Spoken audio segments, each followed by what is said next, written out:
دنیا کے corona virus سے ڈرنے والوں، اپنے پہلے نفس سے کرونا ختم کرو۔ غیبت کا کرونا اپنے نفس سے ختم کرو۔ غیبت کا کرونا جب ختم کرو گے رب کی رحمت اترے گی۔ جھوٹ کا کرونا ختم کرو اپنے نفس کے اندر سے۔ اپنے نفس کے اندر محبت رسول بٹھاؤ، اپنے نفس کے اندر غریبوں کی محبت، مساکین کی محبت کو بٹھاؤ۔ اپنے نفس کو پاک کرو پہلے کرونا سے، اپنے آپ کو پہلے پاک کرو کرونا سے۔ رب تمہاری پوری کائنات کو پاک کر دے گا جب تمہاری زبانوں پہ جھوٹ ہو، آنکھوں میں حیا نہ ہو، کانوں کے ذریعے گانوں کو سنو، فنکاری کو سنو، بدماشی کو سنو اور یعنی کو عام کرو، اور یہ چاہو کہ رب کی رحمت اتر آئے، کرونا وائرس کا خاتمہ ہو جائے۔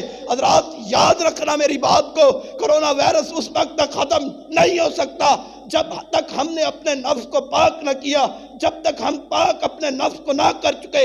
ہم مساجد میں آ کے اللہ کے حضور آ کے توبہ نہ کی، اللہ کے حضور آ کے ہم نے گڑ گڑایا نہ، نمازوں کی پابندی نہ کی، نفلی روزے اور فرضی روزوں کو نہ رکھا، زکوٰۃ صدقات عشر کو ہم نے پیغام کو عام نہ کر دیا، جب ہم نے قرآن کی تعلیم کو عام نہ کر دیا، اس وقت تک کرونا وائرس کا خاتمہ نہیں ہو سکتا۔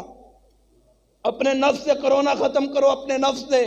ہر بندے کے اندر اتنے گناہ گنے نہیں جا سکتے۔ حضرات آپ سے سوال کرتا ہوں، آپ بتلائیں کہ ہمارے اندر کون سی ایک نیکی ایسی ہے، ایک نیکی، زیادہ بات نہیں کرتا، صرف ایک نیکی ایسی بتلاؤ کہ کل قیامت کے دن جب اپنے رب کے سامنے کھڑے ہو، جس رب نے تمہیں سب سے پیارا بنایا، اشرف المخلوقات بنائے، تمہاری آنکھیں کس طرح پیاری بنائی ہیں، ساری کائنات کے ڈاکٹر مل جائیں آنکھوں جیسا اللہ نہیں بنا سکے، ساری کائنات کے ڈاکٹر مل جائیں سماعت کو گئی ہوئی بندے کو واپس نہیں لا سکتے۔ جس رب نے تجھے دیکھنے کے لیے آنکھیں دی ہوں، بولنے کے لیے زبان دی ہو، سننے کے لیے کان دی ہوں، چلنے کے لیے پاؤں دی ہوں، کام کاج کرنے کے لیے ہاتھ دی ہوں، اسی کی نافرمانیاں کرتے ہو۔ عذاب نہ ہے تو کیا ہو، رحمت کے مستحق ہو یا عذاب کے مستحق ہو؟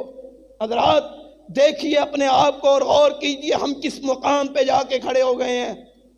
رب کے سامنے پیش ہو، تمہارے پاس، آپ کے پاس سوال ہے میرا ہر بندے سے، کیا تمہاری زندگی کے اندر جتنی زندگی گزار کے ادھر بیٹھے ہو، 30 سال 40 سال 50 60 سال نیکی زندگی گزار کے بیٹھے ہو، کیا تمہارے پاس ایک نیکی ایسی ہے کہ جو رب کی عدالت میں پیش کر سکو؟ اے اللہ خالص تیری رضا کے لیے یہ میں نے عمل کیا تھا، یہ نیکی کی تھی، اللہ تو اپنی رحمت کے بلبوتے اس نیکی کو دیکھتے ہوئے میرے گناہوں کو معاف کر کے مجھے جنت میں اعلیٰ مقام عطا فرما دے۔